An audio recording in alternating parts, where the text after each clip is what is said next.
साल 1971 जब दुनिया के अधिकतर वैज्ञानिक एक विचित्र तरह के स्पेस ऑब्जेक्ट पर काम कर रहे थे, जिसके दरमियान साइजिनस X1 नाम के एक बाइनरी स्टार सिस्टम को डिस्कवर किया गया, जिसको देखने के बाद वैज्ञानिक भी हैरान थे। इस इंसिडेंट में एक कॉम्पैक्ट ऑब्जेक्ट दूसरे स्टार के चारों तरफ से लाइट और गैस के साथ हर एक चीज को अपनी तरफ खींच रहा था। ये सारी चीजें एल्बर्ट आइंस्टाइन के जनरल रिलेटिविटी थ्योरी से मैच कर रही थी, जिसका नाम एल्बर्ट आइंस्टाइन के बाद वैज्ञानिकों ने भी ब्लैक होल रखा। नमस्कार दोस्तों, स्वागत है आपका अनलॉक रहस्य के इस नए वीडियो में। तो आइए जानते हैं स्पेस के इस खूंखार दानव ब्लैक होल के बारे में। हमारा ब्रह्मांड अनेकों रहस्यों से मिलकर बना हुआ है, जिसमें तरह तरह के रहस्य और अनेकों मिस्टीरियस चीजें हर दिन होती रहती हैं। उन्हीं में से एक रहस्य ब्लैक होल का भी है, जिसे एक तरह से स्पेस का दानव कहना गलत नहीं होगा। 1915 में एल्बर्ट आइंस्टाइन द्वारा दी गई थ्योरी के ही बेस पर ब्लैक होल कॉन्सेप्ट को डेवलप किया गया, जिसके बाद 20th सेंचुरी के दौरान साइंटिस्टों ने इस फील्ड में नए नए रिसर्च करके कई विचित्र तजुर्बों को जाना। जैसे कि ब्लैक होल स्पेस में वह जगह होता है जहां भौतिकी के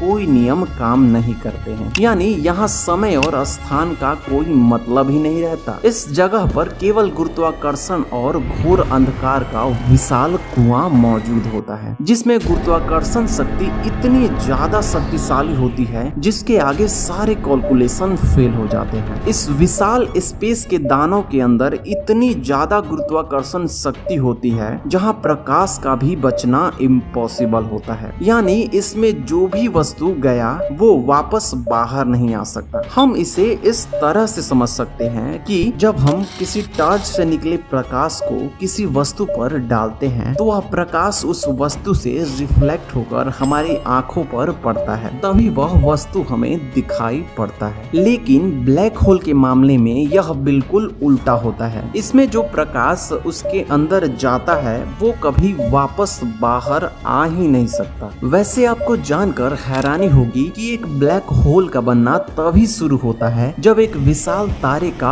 अंत होता है, और इस विशाल तारे का अंत बहुत बड़े विस्फोट के साथ होता है। तभी एक विशाल ब्लैक होल का निर्माण होता है, जिसमें गुरुत्वाकर्षण शक्ति इतनी ज्यादा बढ़ जाती है कि उसके प्रभाव क्षेत्र में आने वाली हर एक वस्तु उसके अंदर समाने लगती है, और इसके गुरुत्वाकर्षण क्षेत्र से प्रभावित चीजों को ही इवेंट हॉराइजन कहा जाता है, जो कि स्टीफन हॉकिंग द्वारा दी गई 1974 के थ्योरी से कुछ हद तक मैच करता है। 1990 और 2000 ईस्वी में एडवांस टेलीस्कोप और स्पेस मिशन के दौरान साइंटिस्टों ने जब ब्लैक होल पर डीपली अध्ययन करना शुरू किया, तब सुपर मैसिव ब्लैक होल के बारे में पता चला, जो कि किसी भी गैलेक्सी के सेंटर में पाई जाती है। स्टीफन हॉकिंग के अनुसार जैसे हर एक वस्तु के जन्म के साथ उसका अंत भी निश्चित होता है, उसी प्रकार उनके थ्योरी के अनुसार हॉकिंग रेडिएशन के चलते एक दिन ब्लैक होल भी पूरी तरह से द्रव्यमान मुक्त होकर गायब हो जाता है। वैसे ब्लैक होल की खोज जॉन व्हीलर के साथ एक और साइंटिस्ट ने मिलकर की थी। वैसे क्या हो,